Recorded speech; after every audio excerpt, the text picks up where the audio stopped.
시청자 여러분 안녕하십니까? 윤영글의 유구위원 윤 박사님 잘 계셨습니까? 네, 안녕하세요. 자, 이 방송 이제 주말에 나가지만은 지금 휴일날, 화요일날 녹화를 하고 있는데요. 어디 좀 다녀오셨습니까? 네, 뭐 10월 9일이 아버지 기일이라 대전의 국립묘지 현충원에 아침에 다녀왔습니다. 예, 어디 순천이 어떻게 현충원에 훌륭하시고? 네, 뭐 6.25 참전하시고 뭐 훈장 받으시고 해서 국립묘지에 계십니다. 저희 부친도 그냥 훈장 좀 받으시기 6.25 참전이나 하시지 안 하셔가지고 네, 나이가 안 드셨나? 아, 그때 그러면 어디서 싸우셨습니까? 6.25 때? 그때 뭐 거의 압록강까지 가셨다고 그래요. 아, 예, 6.25 때 7사단으로 해가지고 그래서 바로 정말? 제대를 못 하시고 한 5년 동안 군복무를 대학 끝나고도. 네네. 그러면 6.25 참전. 네. 저기 참전 살아서 수당을 좀 받으셨습니까? 거의 돌아가시기 직전에 조금 나왔죠, 한 10여만 원 나왔는데 거의 뭐 너무 늦었다 이런 얘기를 하시더라고요. 또 살아 계실 때는 또 나라에서 유공자의 집을 문패에다 걸어줬는데 그때도 워낙 유공자들에 대한 뭐 좀 비판, 특히 노무현 정권 이때 그래서 그걸 그냥 떼버리셨어요. 창피하다고. 근데 지금은 뭐 그래도 유공자에 대한 대우가 좀 국립묘지도 가니까 입구부터 거수격리도 하고 상당히 많이 좀 도와준 것 같다 이런 생각 좀 듭니다. 네. 그럼 압록강까지 가셨겠네요. 네네. 야, 압록강에 도달하신 분은 몇 분 안 되시는데. 그렇죠. 후퇴할 때 엄청나게 고생하셨겠네요. 거의 뭐 다 돌아가셨다고 그래요. 그러시죠.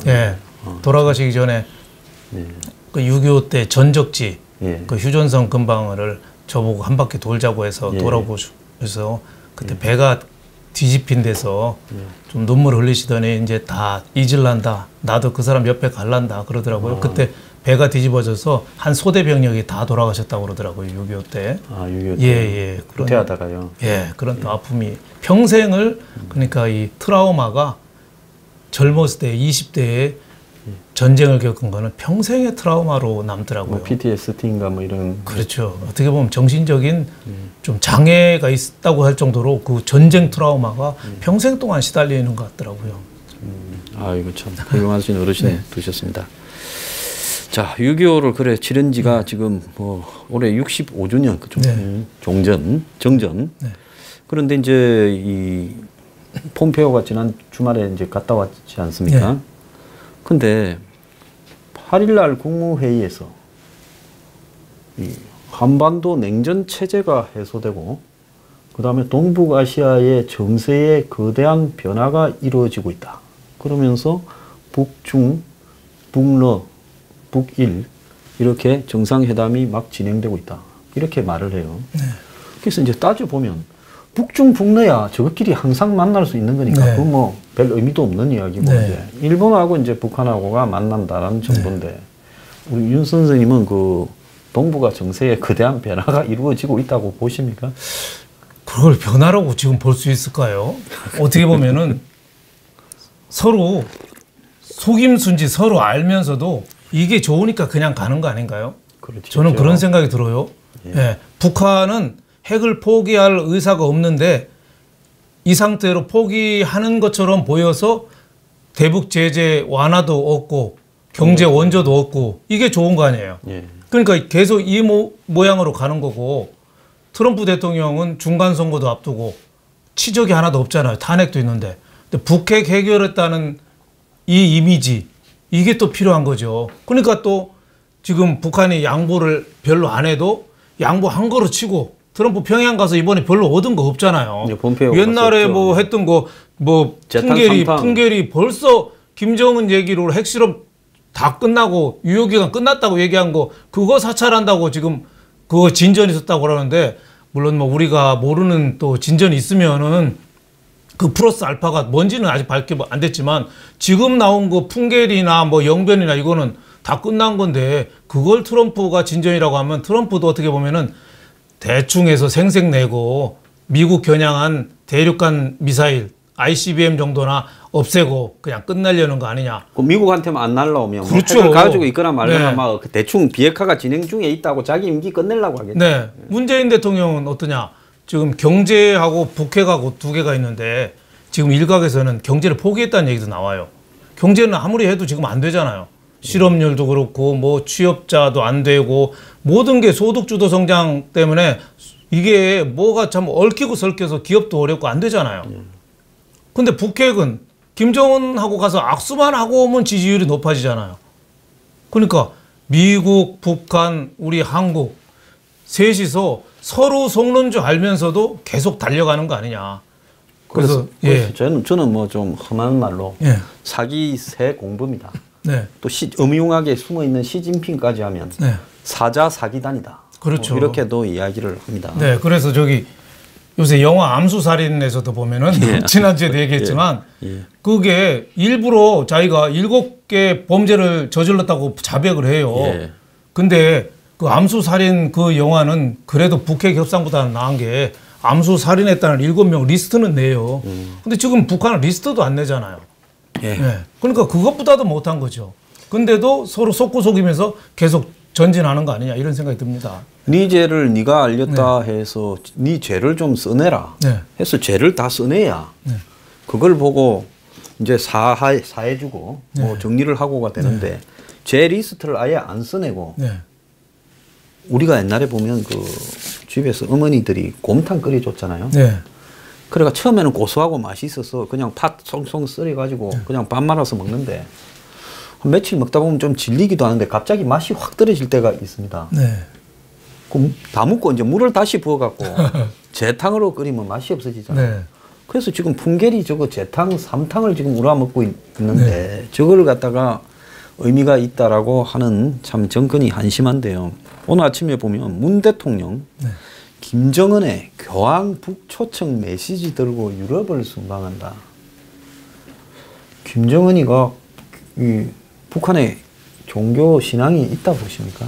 아, 신앙이 없죠. 지금 뭐 일부 뭐 선교 활동하는 분들도 숨어서 목숨의 위험을 겪고 하잖아요. 그리고 국경 근방에 중국하고 국경 근방에서 활동하시는 목사들도 지금 많이 좀 구금돼 있는 상태고 실종된 상태도 많고. 전번에 그 3명 그렇죠. 한국의 미국인 3명이 그 억류된 사람이 다 북한 선교하고 관련돼서 움직이던 사람 아닙니까? 그렇죠. 근데 그거를 초청장을 갖고 유럽을 간다. 내가 보기엔 조금 많이 나선 거 아닌가 싶어요. 종교 자유도 없는 나라. 그리고 김정은이 노리는 게 뭐겠어요? 세계를 향한 평화의 이미지. 교황하고 서로 포옹하고 손잡고 대화 머리 숙여서 하면은 전 세계적인 이미지가 달라질 거 아니에요. 근데 북한은 핵은 그대로 있단 말이에요. 근데 이미지만 어떻게 보면 그 핵을 둘러싼 국제 사기극에 교황까지 어떻게 보면 참여하는 그런 어떻게 보면 이상한 그 모양새가 돼서 지금 문재인 대통령이 지향하는 게 중재인이잖아요. 중재인인데 이건 중재인이 아니라 집사 역할을 하는 거 아닌가. 그건 내가 보니까 조금 많이 나선 면도 좀 있다 이런 생각이 좀 듭니다. 참 그 지난번에 6월 12일 날 트럼프가 싱가포르에서 김정은이 만나준 이후에 이 김정은이가 이제 좀 간이 배 밖에 나와가지고 내가 뭐 미국의 트럼프하고도 만나는데 이제 두 번째는 트럼프가 평양에 온나 이러고 있는 것 같고 이제 뭐 교황도 못 만날 게 뭐 있냐 교황도 평양에 오느라 참 이렇게 하면서 마치 북한이 거대한 변화가 이루어지는 듯 대한민국이라는 나라의 대통령이라는 타이틀 신용을 가지고 한마디로 완전히 신용 불량 양아치 김정은을 갖다가 이 신용 보증을 해주면서 교황을 평양으로 방문하도록 설득하러 유럽을 간다는데 요즘이 좀 해도 좀 너무한 것 같아. 뭐 교황 초청하는 거는 저는 뭐 그건 반대할 수는 없는데 비핵화가 어느 정도 진행이 돼야 되잖아요. 지금 비핵화가 뭐가 된 게 있죠? 신고도 안 됐고 검증도 안 됐고 지금 뭐 종전선언을 갖고 영변 핵 폐기하고 맞바꾸냐. 처음에는 종전선언하고 비핵화 핵 신고 검증을 갖고 서로 빅딜한다고 그랬는데 강경화 외무부 장관이 신고 검증은 뒤로 미루고 우선 영변 정도만 해도 뭐 빅딜 하자 종전선언하고 지금 이렇게 나가고 있잖아요. 근데 비핵화는 이게 자꾸 늦어지는 거예요. 그런데다 거기에다가 교황까지 또 가세를 한다. 상당히 제가 보기에는 우리가 국면이 점차 좀 몰리는 국면이 될 가능성이 있다. 북한은 해가 나갔고 타짜로만 영화 타짜로 말하면은 망통을 들고 지금 계속 고를 하는 거예요. 예. 예. 근데 우리가 다 몰려가는 거죠. 몰려가는 거죠. 예. 처음에 미국을 끌어내기 위해서 이 핵만 가지고 있으면 미국이 쉽사리 예. 끌려들지 않을 거니까 ICBM을 개발해 가지고 점점 사거리를 늘려갔지 않습니까? 네. 그래서 이제 13,000km에 도달했다고 작년 11월 말쯤에 11월 29일쯤에 최후로 ICBM 발사를 갖다가 완료하고 나니까 그때부터 미국이 아주 적극적으로 협상에 뛰어들어서 방향 전환이 되면서 이제 트럼프를 불러가 만나니까 지금 김정은 입장에서는 중국하고 러시아는 전적으로 나를 밀어주고 유엔이든 어디서든 내 편에 서가지고 이렇게 도와주고 또 뒤로 석유든 돈이든 물자든 풍부하게 줘서 지금 북한이 배가 상당히 불러졌어요. 거기다가 미국은 끊임없이 북한을 달래어서 이제는 자신들이 주장하던 선 비핵화는 그 다음엔 동시가 됐다가 이제는 북한이 미국 보고 선행으로 먼저 종전선언을 해달라고 지금 이야기를 하고 있지 않습니까? 영변 시설 폐쇄나 ICBM 폐기는 종전선언을 해줘야 하겠다고 이제 미국이 선행하라까지 하고 있어요. 그리고 자기들이 할 거는 과거에 했던 동창리나 풍계리 뭐 사찰 운운하면서 재탕 삼탕하고 그런데 한국은 전적으로 북한의 편에 서서 미국에다가 지금 자꾸 북한의 안을 던지고 고정하고 이제는 미국까지 못해서 이제 더해서 교황까지 불러다가 평양에서 무슨 가짜 신호도들을 뭐 저 사람이야 능라도 경기장에 25만이든 30만이든 원하는 숫자 모을 수 있는 사람 아닙니까? 그 가짜 신자 모아다가 교황이 평양에 가서 이러면서 이제 평화가 왔다 하면 결국 종전선언 평화 협정으로 가는 레일에 트럼프 교황부터 뭐 필요한 사람 다 둘러리로 세우겠다 그거 아니겠습니까? 그렇죠. 달라진 건 없는데 우리가 달라졌다고 믿으면 나중에 그게 속임수인 게 핵 비핵화가 속임수인 게 드러났을 때 미국 손 털고 나가면 미국 손해보는 거 별로 없습니다. 없습니다. 예. 북한 김정은도 손해보는 거 없어요. 그동안의 이미지 개선에다가 제재 완화까지 좀 얻는다면 손해보는 거 전혀 없어요. 교황이 손해보겠습니까? 그분도 손해보는 거 없어요. 중국도 손해보는 거 없어요. 누가 손해만 보겠습니까? 그 사람들이 얻는 것만큼 우리 대한민국이 손해보는 거죠. 제가 지금 주변의 나라 중에 제정신 하나인 거는 아베밖에 없다니까 또 저보고 친일이라고 그래요. 뭐 친일이라 그러거나 말거나 뭐 미친 자들이 저보고 뭐라든 저는 신경 안 쓰는데 아베가 뭐라 했는가 하면 종전선언 이런 부분을 쉽게 절대 해주면 안 된다. 그리고 설사 종전선언을 해줬다 하더라도 미군 철수는 절대로 해서는 안 된다고. 그렇죠. 뭐 하고 트럼프한테 확인받았다 이야기를 파이낸셜 타임즈하고 인터뷰에서 했어요. 그러니까 아베 하나가 좀 제정신이지 나머지는 다 좀 이렇게 맛이 갔는데. 그렇죠. 종전선언이 종전선언을 끝나면 되는데 이게 평화협정으로 가서 주한미군 철수 얘기하고 유엔사 해체 나오고 쭉 이어지는 과정에 고리가 되니까 문제죠. 근데 거기에 명분을 더해주는 게 우리 민족끼리 이번에 문재인 대통령이 평양 가서 그 5일 경기장 가서 7분 동안 연설을 하는데 민족이라는 말을 9번 썼거든요. 민족이라는 말 많이 쓸수록 우리는 불리해요. 민족이 나쁜 게 아니라 민족을 과잉으로 쓰면은 우리 민족끼리 하자는 건 뭐예요? 주한미군 나가라, 유엔군 나가라 다 이거잖아요. 그러니까 거기에 우리가 말려 들어간 거죠. 물론 민족이 소중하긴 하지만 민족이라는 말은 북한이 여태까지 남한을 흔드는 지렛대로 많이 썼던 그런 단어이기 때문에 상당히 조심해야 된다 이런 생각이 듭니다. 지금 중국 본토하고 대만하고의 관계 보면 중국은 끊임없이 민족이라는 말을 쓰지 않습니까? 중국은요. 대만은 지금 현재 이 대만의 그 총통 지도부는 차잉웨이입니까? 차밍웨이입니까? 그쪽은 뭐라고 합니까? 절대 통일 안 하고 우리끼리 그냥 살아가겠다니까. 지금 과거에 장개석의 국민당은 또 하나의 중국 원칙을 밀고 간다고 또 중국 안에서 그러고 있어요. 그래서 중국의 뭡니까? 지금 대만의 민진당이 우리는 그렇지 하지 않겠다. 독자적으로 그냥 두 개의 중국으로 가자고 이야기를 하는 거 아닙니까? 그래서 지금 한국 내에서 저는 보수 세력이 평화, 자주, 통일 이런 부분에 대해서 그냥 두 개의 한국으로 따로따로 살자라는 이야기도 이제는 할 때가 좀 됐다. 그렇죠. 자꾸 무슨 통일이 최상이라는 부분에 보수 정당도 부인하지 못하고 동의를 하니까 점점 이 통일, 뭐 민족, 자주 이런 부분으로 말려 들어가는 부분이 있다. 그렇죠. 그래서 북한은 북한대로 살고 우리는 우리대로 사는데 서로 간에 이렇게 따로 살면서 그냥 전쟁은 하지 말자. 이렇게 하는 게 제일 좋은 거 아니겠습니까? 그렇죠. 섣불른 통일, 물론 통일이 이상적이긴 하지만 섣불른 통일은 그걸 감당을 할 수 없잖아요. 사실 휴전선이라는 게 우리 민족의 벽이긴 하지만 휴전선이 또 일거에 무너지면은 북한에서 몰려오면 우리는 또 감당을 못할 수도 있는 거예요. 그러니까 어떻게 보면은 DJ 때부터 지금 문재인 대통령도 그건 일국가 이체제로 이국가 체제로 가는 거, 이국가 체제로 가는 거 그게 오히려 좀 바람직하다. 그래서 민족이 물론 뭐 소중하긴 하지만 그거는 너무 앞세우면은 곤란하다. 지금 우리 사는 이 나라에 우리가 경제 체제나 이 자유 민주주의를 유지하면서 평화롭게 가는 게 훨씬 중요하다. 그래서 북한의 민족이라는 논리에 우리 민족끼리라는 논리에 너무 휩싸이면은 우리가 나중에는 큰 손실을 볼 수도 있다. 이런 생각이 듭니다. 제가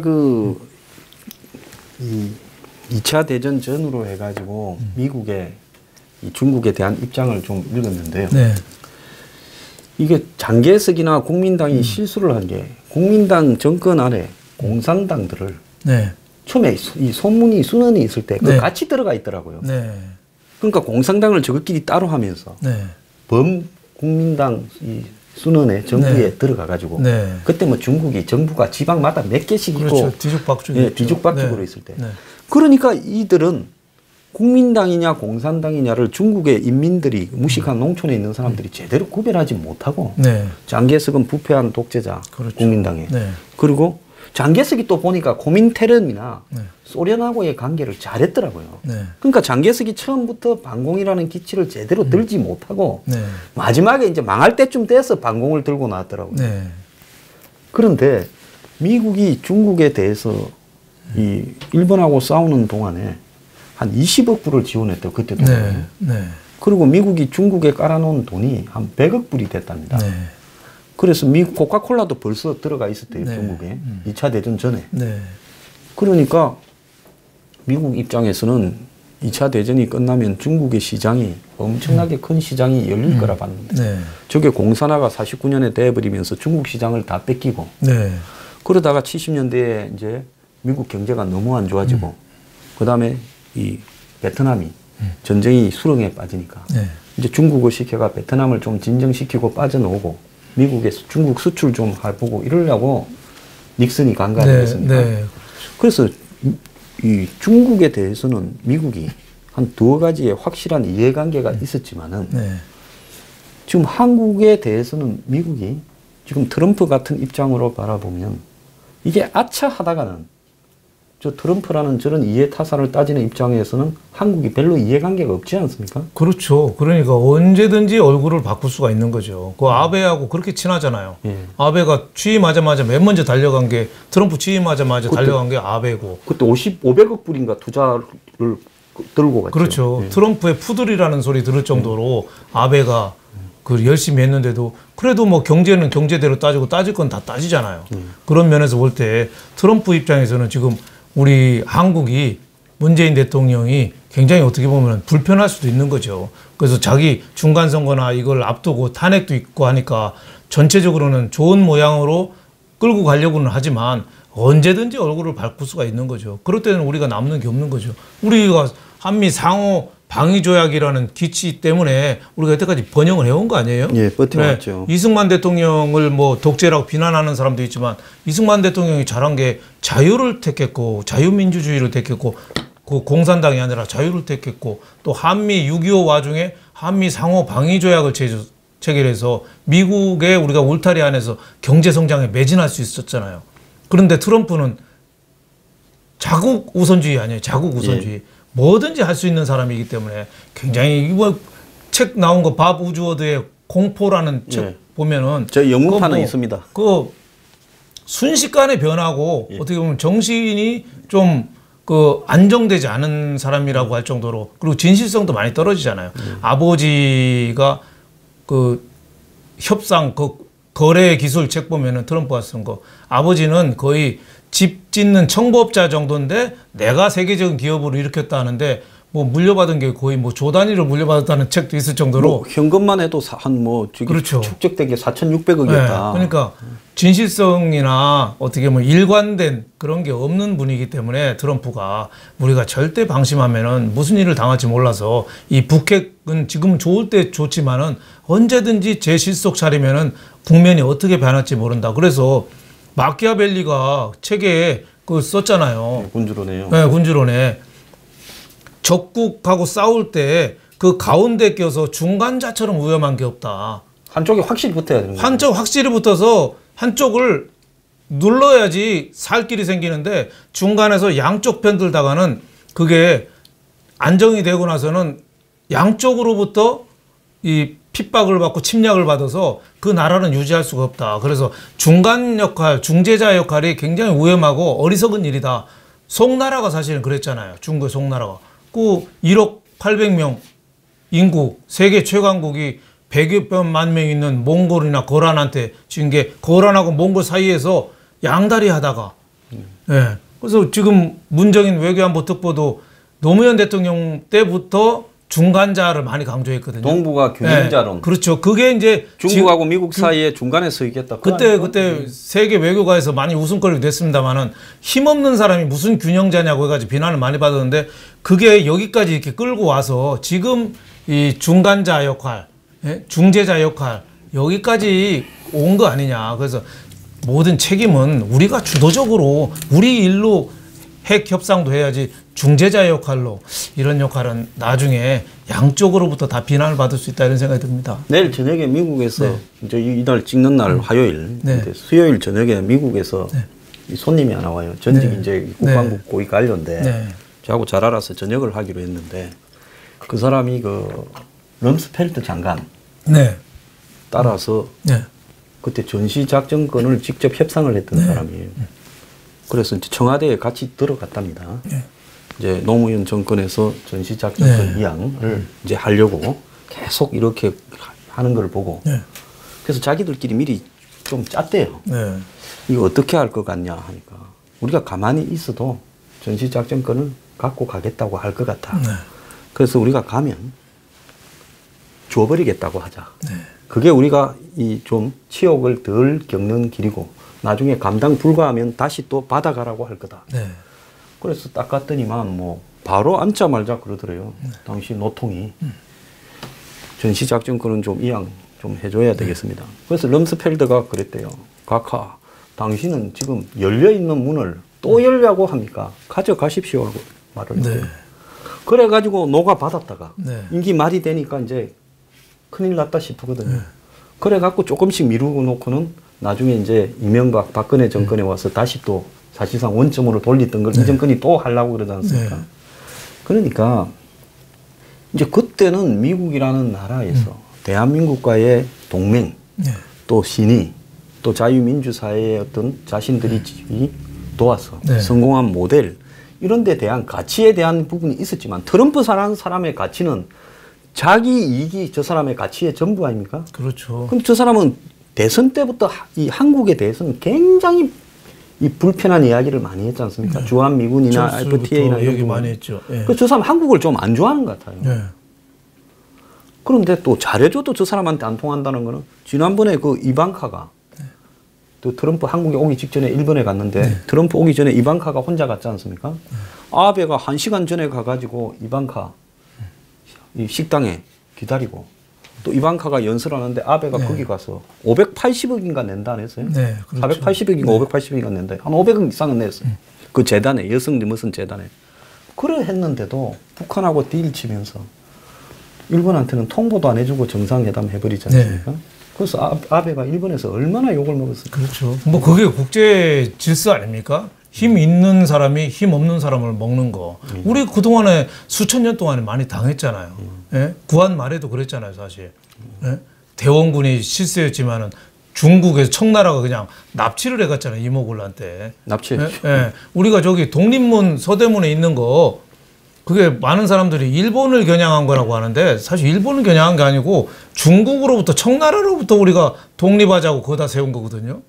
예, 그 당시에 개화파의 상당수는 일본 힘을 빌어가지고 그렇죠. 청나라한테 벗어나려고 그만큼 갑오경장이 그거였지 않습니까? 그만큼 청나라가 우리를 못 사게 굴고 압박했던 거죠. 그래서 어떻게 보면 지금은 기준으로서 친일파, 친청파 하지만은 그때 청나라는 어떻게 보면 흉포한 세력이었다 그렇게 볼 수 있겠죠. 네. 그 일본의 역사를 보면 일본의 그 낭인들이 그 한국의 동학난 때 처음에 기술 지원을 해주려고 군사 자문으로 왔다는 그런 기록이 있습니다. 일본의 이 거구주의자들이 한국의 동학난이 자신들의 가치와 비슷하다고 일본의 거구주의자들이 와가지고 한국의 그 동학 세력들에게 군사 지원을, 이 역사에 나오는 이야기예요. 대부분 잘 모르는 이야기예요. 참 이런 일도 있었는데, 근데 최근에 보면 중국이 미국하고 무역 전쟁을 끝을 보겠다고 지금 달라들고 있지 않습니까? 네. 저 좀 어떻게 보십니까? 지금 미국이 굉장히 공세적인데 중국이 적당히 만세를 부를 줄 알았거든요. 항복하고 손 들 줄 알았는데 지금 중국이 수세에는 몰리는데 계속 지금 거칠게 붙어 있는 그런 형세 같아요. 그래서 이번에 폼페이오 국무장관이 일본 들렸다 북한 갔다가 우리 갔죠. 한국에 왔다 중국 가자마자 왕이 외교부 장관이 할 말 있다고 그냥 팔뚝 걷어붙이고 그냥 앞에 대놓고 대놓고 그냥 쏴버렸다잖아요. 그러니까 중국이 이제 수세에 몰리면은 더 이상 물러설 자리가 없다 이렇게 생각하는 것 같고 또 트럼프가 언제 또 변할지 모르니까 계속 좀 몰고 나가면 우리한테 좀 길이 있다 이렇게 생각하는 것 같고, 미국 정보기관 출신인데 CIA 근무했던 사람이 중국 CIA 근무하면서 중국에 오랫동안 있던 정보요원이 100년의 마라톤이라는 쓴 걸 봤어요. 그랬더니 중국이 그동안에 100년 동안에 굉장히 미국에 대해서 도강량에 그냥 숨어서 언젠가는 힘을 떨칠 때까지 숨어서 한다는 식으로 해서 많이 기술도 빼먹고 무역도 빼먹고 모든 걸 다 빼먹었다는 그런 피해의식이 또 미국한테 있거든요. 그래서 중국은 이 국면을 약하게 보이면 더 몰린다. 이래서 오히려 같이 치고 나가는 그런 지금 경우의 수 아니냐. 그리고 북한 핵도 문제도 중국이 도와주지 않으면 폼페이오가 간 거는 북한 핵 문제 같이 좀 하자. 너희들 왜 제재 자꾸 중국이 뒤로 빼돌리냐. 뭐 이런 얘기도 좀 했을 것 같아요. 그러니까 무역 제재 중국하고 미국하고 무역 전쟁 왜 이렇게 펼박하냐 하는 걸 봐서는 무역 전쟁도 북핵하고 좀 연결해서 중국이 좀 압력을 행사하고 대드는 거 아니냐. 저는 이런 생각이 들었습니다. 저게 이제 중국 사람들의 그 부분에 청나라 말기에 이제 청도 같은 경우에는 요즘 한국 사람들이 많이 가는 이 산동 반도의 청도, 그 과거 독일이 만들어 놓은 도시였지 청도 맥주 있는데, 그러니까 한 10,000명 살던 어촌을 독일이 보니까 전부 하나씩 집으니까 영국은 홍콩, 뭐 포르투갈은 마카오, 뭐 북경도 집고 뭐 이러니까 뭐 일본은 대련 이러니까 우리는 청도 해가지고 그 그냥 어촌을 지금 유럽식의 근대식 도시로 독일 사람들이 한 거 아닙니까? 그래가지고 그 근처에 보니까 산에서 약수가 펄펄 나오니까 이거 갖고 맥주 만들면 좋겠다 해가 또 독일에서 맥주 시스템을 다 가지고 와가지고 했잖아요. 그러니까 나중에 일본이 먹어버려가 독일 1차 대전만 하고 난 뒤에 일본 식민지로 또 넘어가 있다가 이렇게 됐는데, 중국이 2차 대전 때 일본이 이제 중국을 덮치러 갔지 않습니까? 만주는 대부분 묻고 만주국이라고 위성국가를 하나 괴뢰국가를 만들어 놓고 이제 홍콩, 상하이까지 덮쳤지 않습니까? 그런데 중국의 전체에 깔려있던 일본군이 100만 명을 풀었는데 중국의 도시 몇 개만 점령하고 있을 뿐이에요. 그러니까 저 사람들은 저 북서쪽 이 중경, 충칭으로 도망을 갔지 않습니까? 그러니까 우리는 고통에 아주 둔감하고 또 사람이 죽는 데 대해서는 별로 신경을 안 쓰고 오래 장기전으로 버티면 나폴레옹이 러시아 갔다가 히틀러가 러시아 갔다가 소련에 갔다가 실패한 것처럼 우리는 결국은 이긴다 보고 중국이 지금 미국한테 장기 지구전으로 들어갔고 정신력이나 버티는 데는 우리가 훨씬 강하다. 지금 그걸 좀 그런 냄새도 많이 하고 나죠. 있다는 거예요. 네. 그래서 이게 경제 문제가 아니라 여기서 우리가 꺾이면 미국이 우리를 밟아버릴 거니까 네. 여기서 한번 붙자. 지금 트럼프 선거 중간 선거 전까지는 우리가 좀 코너에 몰릴지 몰라도 선거만 끝나면 트럼프 전 지금 굉장히 어려워질 거다. 네. 그때는 우리가 더 공세적으로 나가겠다. 그런데 중국의 가장 강한 고리가 북한을 이용해서 남한이 지금 점점 자기들 쪽으로 와 있기 때문에 일본에 지금 아베가 급해진 거는 남쪽이 남한이 무너지면 일본이 지금 중국, 러시아를 그대로 막아야 되잖아요. 네. 한반도 앞에서. 네. 그러니까 일본이 지금 굉장히 심각하게 바라보고 있다. 네. 그래서 미국만 몰아내면 동북아의 세력 균형에서 추가 완전히 우리 쪽으로 온다. 러시아도 우리 편이고 그렇죠. 북한도 우리 편. 지금 이래서 중국이 버틴다라고 지금 이야기를 합니다. 뭐 상당히 일리 있는 얘기가 네. 있죠. 네. 예. 저는 그런 생각이 드는데요. 옛날에 김대중 대통령이 95년인가요? 취임하기 전에 미국 내셔널 프레스 센터 거기서 연설을 했어요. 그때 북한 핵에 대해서 햇볕 정책을 해야 된다는 이유로 그때 그 연설하면서 3가지를 들었어요. 하나가 북한 주민이 배고프니까 햇볕 정책으로 도와줘야 된다. 두 번째는 북한 핵의 무장을 하면 일본이 무장을 할 거다. 핵 무장을. 그러면 중국이 가만 안 있을 거다. 그래서 중국이 북한 핵을 절대 막을 거다.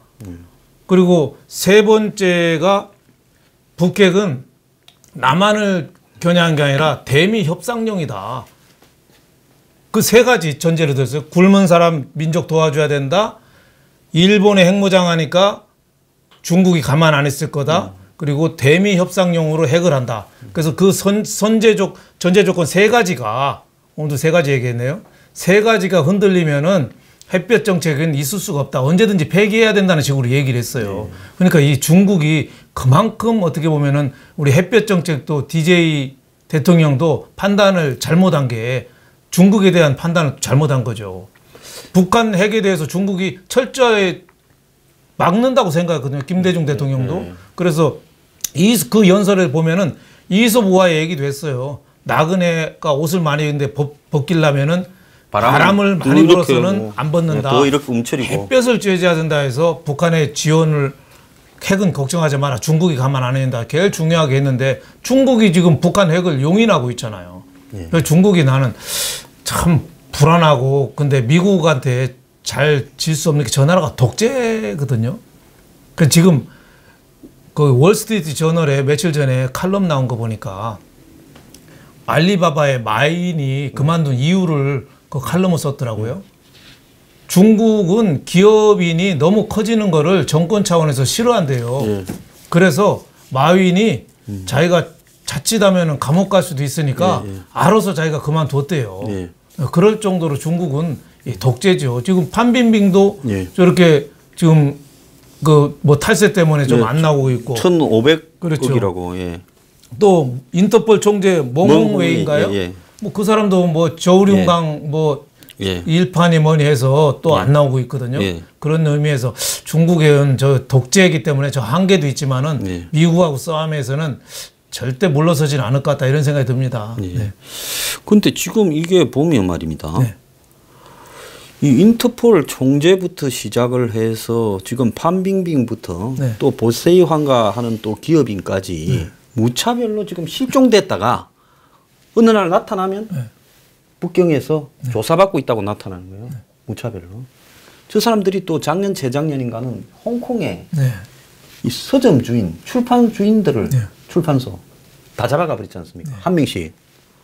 그래서 점점 갈수록 이제 옛날에는 이 중국이라는 나라의 이런 경제 시스템상으로 너무 무리하게 중국이 이렇게 이 자유민주주의적인 질서를 정면으로 위반하는 모습을 노출시키면 국제적인 어떤 관계에서 좀 좋지 않다 해서 형식상으로라도 조심을 좀 했는데 이제는 막 거의 기업인부터 지식인부터 막 무차별로 지금 조지는 것 같아요.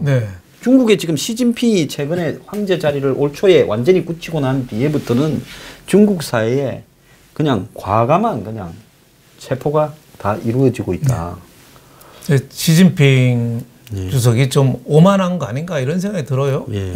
그 어느 정도 힘이 찰 때까지는 좀 더 머리를 좀 숙이라는 등소평이 도강량해가 그거거든요. 그거죠. 힘 셀 때까지는 머리 좀 쳐박고 있어라 하는데 시진핑은 우리 힘은 이만큼 컸다고 벌써 이제 거의 그 홍길동이가 스승님한테 산에 가서 무술을 배우는데 100% 다 못 배우고 지금 한 7달 만에 지금 하산하는 거 아니냐 시진핑. 그래서 미국한테 싸움은 끝까지 안 지고 끝까지는 붙겠지만 독재라는 거 그리고 아직 중국이 경제나 모든 면에서 원수가지 못했기 때문에 상당한 전 한계는 있다. 저는 이렇게 봅니다. 지금 중국의 한 10대, 20대 그룹 중에서 이렇게 체포돼 가지고 숙청되는 기업인들이 한 너댓 명이 지금 나오고 있어요. 요 근래에. 한국은 별로 관심이 없어서 잘 모르지만은. 근데 중국이 지금 엄청난 고부채. 국가부터 지방정부부터 기업까지 개인들도 그렇고요. 고부채가 있고 또 지금 부동산이 지금 중국에 심각하지 않습니까? 그렇죠. 부동산 폭락이 있어가지고 심지어 지금 중국에서 엊그제는 대규모 시위가 격렬하게 일어났는데 한 주택 공급 회사가 부동산이 하도 안 팔리니 30%를 할인해가 팔았다는 거예요. 그러니까 먼저 샀던 사람들이 돈 내놔라 해가지고 그게 밀란처럼 격렬하게 시위가 일어났다는 거예요. 그래서 중국이 지금 보면 시간과의 싸움을 하고 있는 거 아니냐. 중국 경제가 이 공산주의와 자본주의의 이중적인 모습이 이제 한계에 왔고 주가의 계획 통제 부분이 한계에 오다 보니까 중국이 점점 미국과의 싸움을 기다리고 있었다는 거예요. 왜? 이 내구를 외환으로 돌려가지고 또 패권 싸움으로 그러면서 국내를 갖다가 통제하면서 이참에 이 기업들을 푸틴이 보면 처음에 집권해서 당시 뭡니까? 이 재벌들을 다 자기 걸로 깜빵에 넣고 뺏어버렸지 않습니까? 그렇죠. 그러니까 지금 그런 형태로 지금 중국의 대규모 재벌들을 다 체포하거나 또 등산 갔다가 갑자기 죽어버리거나 심지어 연예인까지도 이렇게 무차별로 하고 있는 게 아닌가 이래 봅니다. 네. 그러니까 뭐 중국이 더 지금 개방화, 자유화로 가면서 더 민주적으로 가야 될 기로에서 오히려 독재 쪽으로 더 그냥 돌아가는 거죠. 그래서 중국은 물론 금방 말씀하신 대로 미국과의 무역 전쟁 벌이는 것도 국민의 불만을 좀 돌리기 위한 그런 희석시키기 위한 그런 상당한 어떻게 보면 정치적인 술수가 좀 있는 걸로 보이긴 합니다만은 자유화, 개방화로 가야 될 때 오히려 독재를 더 강화한다는 면에서 근본적인 저는 한계는 있다 이렇게 봅니다. 지금 문 정권이 똑바로 알아야 될 게 한국이 국경을 마주하고 있는 세 나라, 중국, 그다음에 북한, 러시아 이 세 나라가 다 세계 1, 2, 3등의 이 독재 무한 권력 국가지 않습니까? 그렇죠. 지금 러시아도 점점점 이 푸틴의 파시화가 진행되고 있잖아요. 뭐 정적 같은 경우에는 뭐 그냥 길거리에서 죽여버리고 심지어 망명을 하면 영국까지 따라가서 죽이고 이런 일들을 그냥 다반사로 하고 있고 중국은 이 그나마 등소평 이후에 권력을 분점해오던 공산당의 역할을 좀 낮추던 이런 것들이 시진핑 체제에 와서 완전히 사라지고 지금 뭐 인권 탄압은 뭐 고사하고 거의 그냥 중국 내부를 공포 통치로 돌아가고 있고 그다음에 북한의 김정은이가 또 지금 그 둘을 등에 업고 설치고 이러는데 지금 문재인은 여기 지구상의 독재자 1, 2, 3등이 다스리는 저 나라에 지금 가까이 가겠다고 하는 거 아니에요? 미국 몰아내고요? 그렇죠. 그런 의미에서 이 사드 배치 때도 좀 중국에 또 지나치게 좀 저자세를 좀 보였잖아요. 네, 중국도 가서도 또 홀대도 받고 중국에서는 너무 좀 굽히고 또 북한에 대해서도 또 그렇고 이런 자세는 제가 보니까 우리의 입지를 더 좀 흔들리게 할 수 있어서 지금 뭐 북한 핵을 두고 그 자유진영이 아무래도 미국하고 일본 쪽 아니에요. 그 사회주의 저 북한 핵을 용인하는 쪽은 러시아, 중국, 저 북한인데 그쪽에 너무 이 무게중심이 좀 너무 가서 나중에 조금 좀 걱정이 좀 많이 되는 얘기가 있죠. 그래서 요새 시중에 저한테도 카톡을 문 대통령하고 관련된 카톡을 제가 몇몇 좀 보내줬더라고요. 예. 혹시 좀 보셨어요? 그 하나가 이제 동문서답. 예. 문정권이 동쪽으로 가리키면은 답은 서쪽이다. 동문서답. 아, 예. 그 문자 들어가잖아요. 예. 예. 또 하나는 우문현답. 아. 우문 그것도 문자 들어가잖아요. 예. 어리석은 문재인 정권이 있는 한 현 정권은 답이 없다. 아, 현 정권. 우문현답. 자, 적으십시오. 네. 다 술자리에서 써먹을 수 있습니다. 그냥 재밌으라고 하는 얘기입니다. 저도 뭐 명예훼손하지 않은 얘기가 아니고 또 두문불출. 두문불출. 두 번 다시 문정권 같은 사람이 나오면 나와서는 안 된다. 나와서는 안 된다. 두문불출. 두문불출이 왜 고려 말에서 조선으로 넘어갈 때 그때 살인들이 경기도 개풍 쪽에 선비들이 조선 절대 안 된다고 산속에 있다 집단 사륙당했잖아요. 그래서 두문불출 나오지 않는다는 뜻이거든요. 두 번 다시 문정권 같은 사람들이 나오면 안 된다. 또 하나는 전대미문. 그것도 문이 들어간 전대미문. 역사상 문정권 같은 사람들은 없었다. 전대미문. 전대에 문은 없었다. 전대미문. 또 하나는 이제 백문이 불여의견인데 그거는 좀 방송하기가 좀 곤란해서 제가 그건 시청자 여러분께 숙제로 그냥 백문이 불여의견은 그거 저기 좀 남겨두겠습니다. 밑에 댓글로 이렇게 정답을 보고 제가 정답을 맞춘 분에게는 저기 뭐 들을 게 뭐 자원 찾아서 다음에 벨벨 특강에 정답 들고 오시면 드리겠습니다. 자, 그런데 제가 요즘 이 꼬라지를 보고 조선이 500년을 유지해온 걸 기적이라고 하는 분이 많아요. 군사력이 다 합쳐서 10,000명도 안 되고 진짜 10,000명도 안 됐어요. 수도를 지키는 한양을 지키는 사람이 2,000명도 안 되고 근데 그것도 이 실제로 모으면 그 정도도 안 됐어요.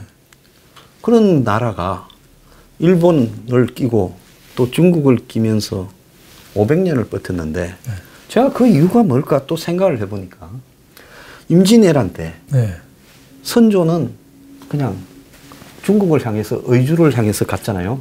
신의주까지 가서는 중국에 넘어갈래 했죠. 그래서 중국에서 받아주면 망명해서 땅이라도 좀 주면 거기서 그냥 망한 중국의 속국의 귀족으로 살아갈라 했죠. 선조는 그럴래.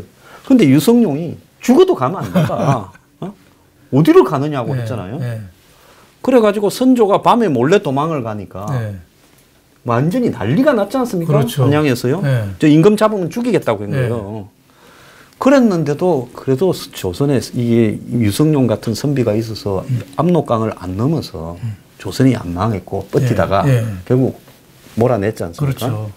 그다음에 병자호란 정묘호란 때 그때 청나라라는 게 중국을 휩쓸어 버린 나라인데 겁도 없이 그거하고 한번 붙어보자고 버티다가 강화도로 가고 남한산성으로 가서 어쨌든 나중에 무릎을 꿇었지만은 한번 붙었잖아요. 그렇죠.